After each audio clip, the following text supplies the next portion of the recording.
শপথ গ্ৰহণ সমাৰোহ আছিল আৰু মোক এই অধ্যক্ষ পদৰ বাবে মোক মনোনীত কৰিছে আৰু এই শপথ গ্ৰহণ কাৰ্যক্ৰম আমি সম্পূৰ্ণ কৰিলোঁ আৰু যিয়ে ধৰণে আমাৰ সমাজত যিবিলাক কুৰীতিবিলাক আহি আছে তাৰ বিৰুদ্ধে মানে যুদ্ধ কৰিবলৈ এই সংগঠনৰ জন্ম হৈছে।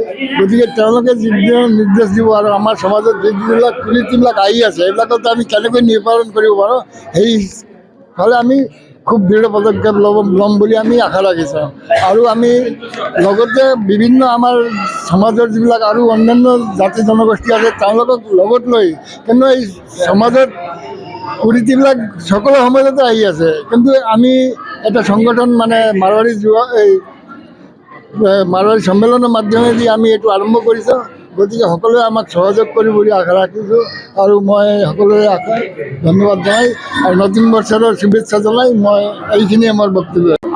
আমাৰ আজি গৌৰগঞ্জ শাখা খুলিছে, এইটো 109 নম্বৰ 109 নম্বৰ শাখা হৈছে আমাৰ লক্ষ্য আছে 125 আমাৰ বিফৰ মই যেতিয়া আছোঁ তেতিয়া 125 কৰি মই যাম আৰু কেইটামান বাকী আছে কৰি দিম।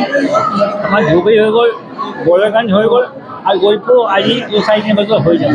এই লাইনটো ক্লিয়াৰ আছে। আমি এইটো আমি ক'ব বিচাৰোঁ আমাৰ মাৰোৱাৰী সমাজক, তোমালোকে হিন্দী ভাষা ক'লে কোনো অসুবিধা নাই, মাৰোৱাৰী ভাষা ক'লে কোনো অসুবিধা নাই, কিন্তু অসমীয়া ভাষাও তুমি জানিব লাগিব। অসমত থাকিলে অসমীয়া ভাষা জনাটো উচিত। ছেকেণ্ড কথা হ'ল আমি নামঘৰত যে কম যাওঁ, আমি কৈছোঁ নামঘৰত বেছি যাব লাগে। আমাৰ যে লোকেল মানুহে যেতিয়া হনুমান মন্দিৰত ইমান বেছি যায়, তেতিয়া আমাৰ নামঘৰ গ'লে কিয় অসুবিধা আছে? নামঘৰ মানে কীৰ্তন ঘৰ। আমাৰতো ৰাজস্থানত প্ৰত্যেক 2 কিলোমিটাৰ কীৰ্তন ঘৰ আছে। তো আমি কীৰ্তনটো কৰোঁ, ঘৰত কৰি নকৰি তাতে গ'লে কোনো অসুবিধা আছে? আমি নামঘৰ যাবৰ কাৰণে আমি সদায় এইটো কথা ক'ম। আমাৰ যে ল'ৰা ছোৱালী এতিয়া কম হৈ গৈছে, সবৰে মানে কোনো আৰু তেতিয়া এইটো কৈছোঁ কমচে কম 3টা বাচ্চা তোমালোকে কাম কৰিবৰ কাৰণে মই ৰিকুৱেষ্ট কৰিছোঁ। এইটো কৰি এটা কৰিলে থাকিব, কিবা বেয়া হ'লে কি হ'ব কওকচোন? এটা জেগাত 3টা কৰিলে ভাল। আমি যে দীপক জ্বলাইছোঁ আজি 3টা বাচ্চা তাতকৈ ওপৰ 20টা, এইটো মই মেছেজ দিব লাগে ছোৱালীবিলাকক। ই 3টা বাচ্চা কৰিলে তাৰ ইমান ইজ্জত পায়, আমি কিয় নকৰোঁ? কৰিব পাৰে। এইটো এটা মেছেজ আছিলে, ইনডাইৰেক্ট মেছেজ, বুজি পাইছে কথাটো?